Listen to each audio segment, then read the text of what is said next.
بسم اللہ الرحمن الرحیم۔ محترم حضرات،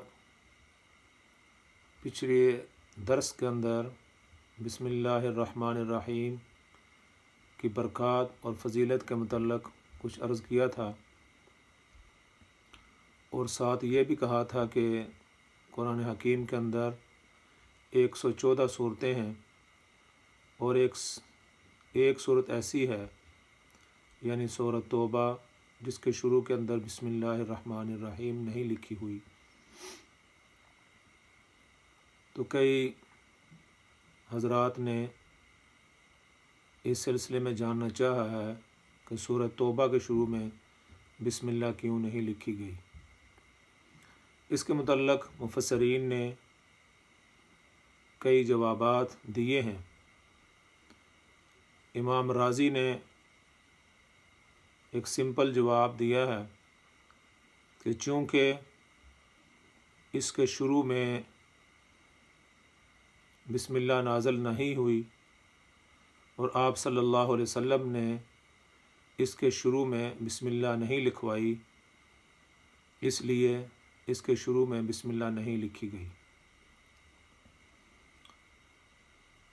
دوسرا جواب اس کا یہ ہے، چونکہ اس میں کفار کے نقض عہد یعنی معاہدے کو توڑنے کا بیان ہے، یہ صورت کفار و منافقین کے لیے گویا عذاب ہے، جس کے ساتھ بسم اللہ لکھنا بے جوڑ ہے،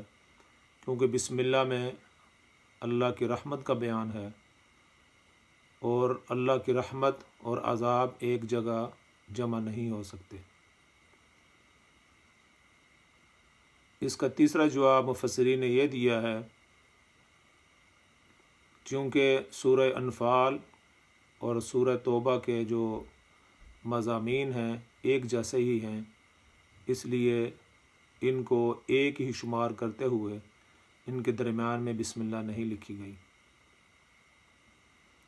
ایک قول مفسرین نے یہ بھی نقل کیا ہے کہ جب کسی قوم کے ساتھ سختی کا اور معاہدے کو توڑنے کا بیان ہو تو جنگی اصول اور رواج کے مطابق جو خط لکھے جاتے ہیں ان کے شروع میں بسم اللہ الرحمن الرحیم نہیں لکھی جاتی، چونکہ اس میں کفار اور منافقین کے خلاف اعلان جنگ ہے اور حتمی فیصلہ کا وقت آ پہنچا تھا کہ اب ان کے خلاف کوئی رعایت نہیں ہوگی، اس لیے اس کے شروع میں بسم اللہ نہیں لکھی گئی۔ اب اس کے پڑھنے کا طریقہ کیا ہے کہ جو شخص یہاں سے قرآن حکیم کی تلاوت ابتدا کرتا ہے، اس کے لیے جب وہ پڑھے اعوذ باللہ اور اس کے ساتھ وہ بسم اللہ پڑھ سکتا ہے، یعنی ابھی اس نے تلاوت اسی جگہ سے شروع کی ہے قرآن حکیم کھول کر، تو وہ جب قرآن حکیم کی تلاوت کرے گا تو اعوذ باللہ اور بسم اللہ پڑھے گا۔ ہاں، اگر کوئی آدمی پیچھے سے تلاوت کرتا آ رہا ہے اور سورہ توبہ پر پہنچا ہے تو اب وہ یہاں بسم اللہ نہیں پڑھے گا۔